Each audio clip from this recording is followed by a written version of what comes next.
오늘 우리에게 주신 하나님 말씀은 누가복음 9장 28절부터 36절까지 말씀입니다. 누가복음 9장 28절부터 36절까지 말씀을 저와 여러분들이 한 절씩 교독하겠습니다. 이 말씀을 하신 후 8일쯤 되어 예수께서 베드로와 요한과 야고보를 데리고 기도하시러 산에 올라가사 기도하실 때 용모가 변화되고 그 옷이 휘어져 광채가 나더라. 문득 두 사람이 예수와 함께 말하니 이는 모세와 엘리야라. 영광 중에 나타나서 장차 예수께서 예루살렘에서 별세하실 것을 말할세. 베드로와 및 함께 있는 자들이 깊이 졸다가 온전히 깨어나 예수의 영광과 및 함께 선 두 사람을 보더니 두 사람이 떠날 때 베드로가 예수께 여짜오되 주여 우리가 여기 있는 것이 좋사오니 우리가 초막셋을 짓되 하나는 주를 위하여 하나는 모세를 위하여 하나는 엘리야를 위하여 하사이다 하되 자기가 하는 말을 자기도 알지 못하더라. 이 말할 즈음에 구름이 와서 그들을 덮는지라. 구름 속으로 들어갈 때에 그들이 무서워하더니 구름 속에서 소리가 나서 이르되 이는 나의 아들 곧 택함을 받은 자니 너희는 그의 말을 들으라 하고 같이 읽습니다. 소리가 그침에 오직 예수만 보이더라. 제자들이 잠잠하여 그 본 것을 무엇이든지 그때는 아무에게도 이르지 아니하니라. 아멘. 영락교회를 섬기셨던 고 한경직 목사님께서 언젠가 목회자들 모인 자리에서 하신 말씀이 유명합니다. 목사님들이 모여서 모처럼 이렇게 뵙게 되었으니 한 말씀 해주시지요라고 하는 말에 딱 한 말씀 하셨다고 하지요. 목사님들 예수님 잘 믿으세요라고 하는 당부이셨습니다. 이 말씀이 나중에 이제 고인께서 소천하신 다음에 이 추도하면서 많은 사람들이 그 애도의 글을 썼는데 그 글들을 모아놓은 책 제목이 되어서 출판이 됐어요. 책 제목 그대로 목사님들 예수 잘 믿으세요라고 하는 당부였습니다. 이 당부 어떻게 생각해 보면 예수님을 믿고 예수님을 전하는 사람들에게 왜 한경직 목사님께서 그런 말씀을 하셨을까라고 하는 생각을 해보면 이제 이것이 뭐 목사들뿐만 아니라 이제 모든 성도들에게 가장 중요한 내용이지요. 교회를 다니면서 예수를 안 믿는다, 믿어도 제대로 믿지 못한다, 잘 믿지 못한다라고 하면 그 모든 것들이 다 헛될 수밖에 없기 때문에 이제 이것을 강조하셨던 것이 아닌가 하는 생각을 하게 됩니다. 자, 그러면 예수님을 잘 믿는다는 건 도대체 뭔가 하는 질문을 할 수밖에 없는데요. 이것이 생각보다 쉽지는 않습니다. 뭐 예수님이 이 땅에 오셨을 때에도 많은 사람들이 예수님을 따르기도 했지만 배척한 사람도 있고요. 또 따랐던 사람들 중에는 그야말로 뭐 떡 먹고 배부를 때에는 5천 명이 넘는 사람들이 있었지만 정작 골고다 언덕에는 한 명의 제자도 없었던 상황들을 이렇게 보게 되면 이 예수님을 끝까지 따른다, 예수님을 잘 믿는다라고 하는 것이 생각처럼 쉬운 일은 아니라는 겁니다. 오히려 예수님은 이 예수님 자신을 잘 전해주시기 위해서 어제 우리가 본 대로 많은 기적과 능력 그리고 지혜와 말씀 거기에 사랑과 용서로 하나님의 아들 되심을 분명하게 드러내셨음에도 불구하고 그 예수님을 정확하게 보고 이해하는 데에는 많은 어려움들이 있었다라고 하는 것입니다. 그런 면에서 보면 이제 예수님이 자신이 누구이신지 보여주시고 전해주시고 해도 예수님에 대한 이해를 갖는다라고 하는 것이 쉽지는 않다는 것이죠. 이제 그러다 보니까 예수님이 실제로 이 예수님께서 누구이신가라는 사실을 알려주기 위해서 제자들 몇 사람을 데리고 이제 기도하러 산에 올라가시는 것이 이제 오늘 본문의 내용입니다. 이제 그 가운데 동행한 사람들 이름 명확하게 밝혀지지요. 베드로와 야고보와 요한이라고 해서 이 사람들이 우리 예수님이 하나님의 아들이신 것을 직접 보고 들은 증인들이라라고 하는 사실을 이제 우리에게 밝혀주고요. 그렇게 이제 보여주시기 위하여 데리고 올라가서 먼저 이제 예수님이 하신 것은 기도하는 시간을 가지신 거예요. 그런데 그 기도하는 중에 예수님이 이제 얼굴에서 광채도 나고 또 옷도 휘어져서 더 이상 희귀할 수 없을 만큼 이제 이 환한 빛이 비치다 보니까 이제 조금 이제 의아한 광경이 됐어요. 거기다가 이 예수님 기도하시는 중에 이제 두 명의 사람이 나타납니다.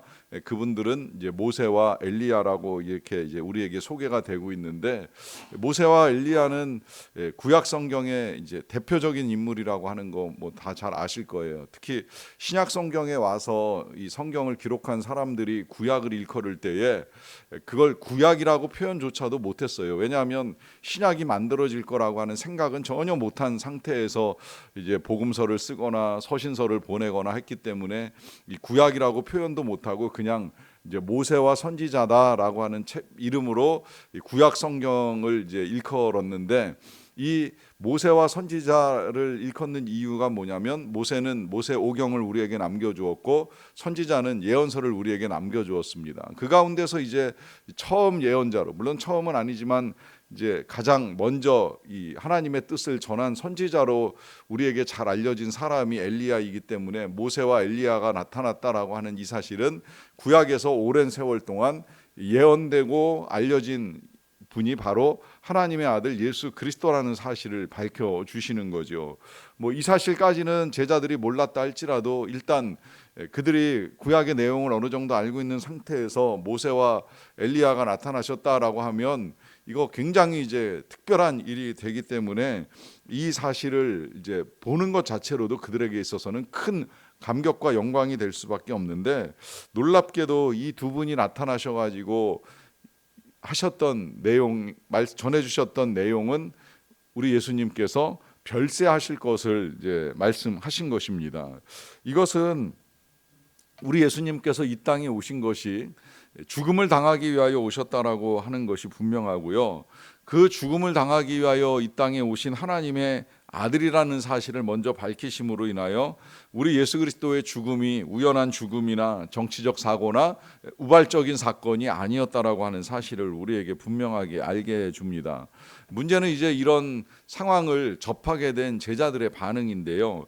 이 제자들이 깊이 졸다가 깨서 이제 우리 예수님께서 이와 같은 상황 가운데 있는 것을 이제 보게 된 거예요. 왜 이 상황에서 제자들이 졸았나 하는 의문을 좀 가져보는데요.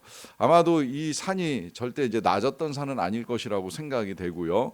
어느 날 갑자기 예수님이 우리 같이 산에 올라가자 해가지고 이제 예수님을 따라서 등산을 한 것이라고 여겨지는데, 등산하고 올라가서 일단 뭐 정상이 되었건 어떤 일정한 지점에 도착을 하면 뭔가 휴식이 필요한데, 이제 그 휴식 필요한 시간에 예수님은 기도하고 계셨고 그 기도의 시간이 길어졌겠지요. 그러는 중에 이제 기다리던 제자들이 지루하기도 하고 또 피곤하기도 하다 보니까 잠시 조는 시간이 있었을 것인데, 그날따라 등산을 하고 올라온 이제 피곤한 육체를 가지고 앉아 있다 보니까 아마 그 졸음이 깊어지지 않았을까라고 하는 생각을 하게 됩니다.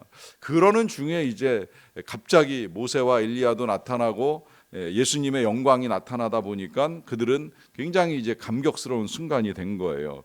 그러다 보니 이러한 상황 속에서 갑자기 베드로가 예수님께 제안을 합니다. 그 제안은 다른 어떤 것이 아니라, 우리 계속 여기 머무는 거 너무 좋습니다. 그러니까 초막 셋을 짓고 여기 거하면 안 되겠습니까? 그 초막은 모세를 위하여, 엘리야를 위하여, 그리고 하나는 예수님을 위하여 지었으면 좋겠습니다라고 하는 것인데, 이거 지금 무슨 말을 하는지 자기도 모를 말을 하고 있다는 거예요. 이 말은 어찌되었건 지금 이 베드로가 그 당시에 이 상황에 이제 흥분되어서 감격적으로 한 말이 아니겠는가라고 하는 해석을 하지요. 자, 이런 말을 하는 것을 지금 성경이 남겨준 이유는, 누구라도 이제 이런 상황 속에서는 이제 이런 말을 할 수 있다라고 하는 것이고, 이런 상황에서 중요한 건 이 상태에 머물러 있는 것이 아니라 다시 이제 삶의 현장으로 돌아와서 세상 속에서의 역할과 사명을 감당해야 된다는 것입니다. 오늘 우리가 찬송가 442장을 불렀습니다. 제가 좋아하는 찬송 중에 하나이기도 한데, 좋아하는 이유 중에 하나는 그 마지막 3절의 가사 때문입니다. 밤 깊도록 동산 안에 주와 함께 있으려 하나, 괴로운 세상에 할 일 많아서 날가라 명하신다라고 명하시는 이 가사, 어쩌면 오늘 이 베드로와 야고보와 요한이 경험했던 상황을 우리에게 전해주는 내용을 담고 있는 찬송이 아닌가 하는 생각이 드는데요. 어떤 상황에서 우리가 은혜를 받고 특별한 광경을 목격하고 성령으로 충만하게 되면 거기에 계속 머물러 있으면 좋겠다라고 하는 생각을 하게 됩니다. 그래서 실제로 이제 특별한 은혜를 받은 사람들이 제일 먼저 고민하는 것 중에 한 가지가 내가 이거 신학 공부를 해야 되는 거 아닌가 하는 이제 생각을 하는 것이지요. 그런데 물론 그런 이제 계시와 부르심 가운데 뭐 그런 사명을 가지고 사역을 감당할 수도 있기는 합니다만은, 그러나 잊지 말아야 될 사실은 신학 공부라고 하는 것이 밤깊도록 동산 안에 주와 함께 머무는 시간이 아니잖아요. 세상으로 보냄받고 세상에 나가서 주님을 전하는 사명을 감당하는 것이 그 모든 일들의 이제 주된 목적입니다. 그러하기 때문에 이들이 그곳에 초막을 짓고 머물기를 원했지만 주님은 그 제자들을 데리고 다시 세상에 내려오셔서 세상에서 할 일들을 하십니다. 이제 그건 우리가 내일 보긴 하겠습니다만은, 그러나 이런 제안을 할 때에 이제 그 제안이 그냥 그렇게 베드로의 생각으로 끝났는지는 모르겠지만, 그러나 그때 정말 더 이제 놀라운 광경을 목격하게 되지요. 그것은 이 말을 할 때에 갑자기 구름이 와서 그들을 덮는 상황이었습니다. 그리고 그 구름이 깊어지면서 이제 그들이 구름 속으로 들어갈 때 두려워하는 거예요. 뭐 두려워할 수밖에 없는 건, 이렇게 이제 구름이 나타난다라고 하는 건 물론 자연 현상일 수도 있겠지만, 우리가 지금까지 읽어온 성경 속에서는 하나님의 임재가 구름과 함께 나타났잖아요. 하나님이 성전에 임재하실 때나 혹은 하나님이 그야말로 엘리야를 만나실 때에도 이제 구름 가운데에서 세미한 음성을 들려주셨는데 하나님의 임재가 나타나기 시작을 한 거예요. 그러면서 실제로 구름 속에서 소리가 납니다. 35절인데요. 구름 속에서 소리가 나서 이르되 이는 나의 아들 곧 택함을 받은 자니 너희는 그의 말을 들으라 하시면서, 지금 그들이 만나고 있는 예수님이 누구신가 하는 사실을 들려주는 하나님의 음성이 들려온 거예요. 그 음성은 다른 것이 아니라 이는 나의 아들이다라고 하면서 너희는 그의 말씀을 들으라라고 하는 명령을 내리십니다. 자, 이 하나님의 선포로 말미암아 이제 예수 그리스도가 하나님의 아들이시라는 사실이 명백하게 드러난 거예요. 그래서 나중에 이제 베드로가 이 사건을 기억하고 베드로 후서를 쓸 때에 이 일이 정말 특별하게 경험된 하나님의 엄중한 사건인 것을 우리에게 알려주지요. 자, 여기서 이제 하나님의 두 가지 선포 우리가 꼭 기억을 해야 됩니다. 하나는 예수 그리스도께서 하나님의 아들이라라고 하는 선포이고요. 또 하나는 너희는 그의 말을 들으라 하는 말씀입니다. 이것은 오직 예수님의 말씀을 듣는 자만이 살 수 있다라고 하는 사실을 분명하게 알려주고요. 그리고 그 말을 들어야 되는 이유가 바로 그 예수 그리스도가 하나님의 아들이시기 때문이라는 것이죠. 이 말씀을 제자들이 이 동산에서 들을 때만 해도 이게 도대체 어디서 나는 음성인지, 그리고 무슨 이야기인지를 명확하게 이해하지 못했어요. 그 제자들뿐만 아니라 지금도 예수 그리스도가 하나님의 아들이시라는 이 중요한 사건과 사실에 대해서 분명한 이해와 믿음을 갖지 못하는 사람들이 많습니다. 도대체 어떻게 믿을 수 있겠느냐라고 하는 거예요. 여러분, 그 증거가 무엇인지 아시죠? 우리 예수 그리스도께서 하나님의 아들로서 이 땅에 오신 우리의 구원자라는 사실이 가장 명백하게 드러난 증거가 뭔지 아시지요? 그것이 바로 부활입니다. 부활. 이 부활이 우리에게 있어서 중요한 건, 이 부활이 없다면 정말 우리가 예수 그리스도를 믿고 따라야 될 이유가 없어요. 예수 못지아니한 선생들 세상에 많이 왔다 갔습니다. 그런데 우리가 예수 그리스도의 말씀을 진리로 믿고 그 가르침을 받는 이유가 어디에 있습니까? 부활을 통해서 그분이 하나님의 아들이라는 사실이 드러났기 때문이에요. 이 부활은 그냥 단순히 죽었다가 깨어나는 사건이 아닙니다. 그 부활을 통해서 예수 그리스도가 사망을 이기신 하나님의 아들, 사망조차도 제어할 수 없는, 사망에 의하여 묶이지 않는 하나님의 아들이시라는 것이 분명하게 드러났기 때문입니다. 또한 이 부활은 우리 예수 그리스도께서 비록 사람의 몸을 입고 이 땅에 오셨지만 우리와 같은 죄인이 아니라 하나님의 아들로 의로우심에도 불구하고 고난당하신 분이라는 것도 분명하게 밝혀졌기 때문입니다.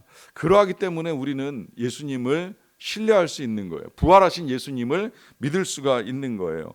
그래서 오늘도 우리가 그 예수 그리스도를 신뢰하고 의지하며 그분께 우리의 필요를 아뢰고 도움을 요청하는 것이 아니겠습니까? 그러하기 때문에 오늘도 예수 그리스도 하나님의 아들을 분명히 신뢰하면서 그분의 말씀을 잘 들으시고 그분을 따라가시고 그분이 우리의 삶에 채우시는 은혜와 능력을 힘입고 살아가는 저와 여러분들의 삶이 되시기를 간절히 축원합니다. 기도하겠습니다.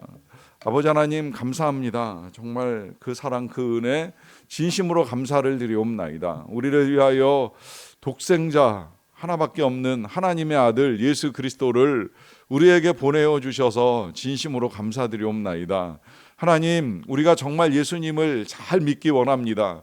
예수님을 잘 따라가는 자들이 되기를 원합니다. 이 놀라운 기적과 광경을 목격했음에도 불구하고 예수님을 부인하고 배신하고 떠나갔었던 제자들의 태도가 아니라 끝까지 예수님을 위하여 십자가에 못 박혀 죽기까지 할지라도 주님을 믿고 주님을 섬기며 주님을 따르는 삶이 되기를 간절히 원합니다. 우리의 영혼이 주님의 손에 붙잡힌 바 되었기에 주님과 함께 우리가 서 있는 자들이 되었기에 그 어떤 것도 두려워하지 아니하고 오직 담대함으로 강건함으로 평안함으로 주님만을 섬기고 주님을 따라가는 자들이 되기를 원합니다. 하나님 일평생 우리의 믿음이 흔들리지 않게 하여 주시옵소서. 예수님을 잘 믿으세요라고 당부하셨던 그 당부가 우리를 향한 당부이기도 하옵나니 어떤 일이 있을지라도 끝까지 예수님을 믿는 믿음에 있어서만큼은 전혀 흔들림이 없이 살아가는 우리의 삶이 되기를 간절히 원합니다. 이 예수로 말미암아 우리의 영혼이 더욱 강건해져서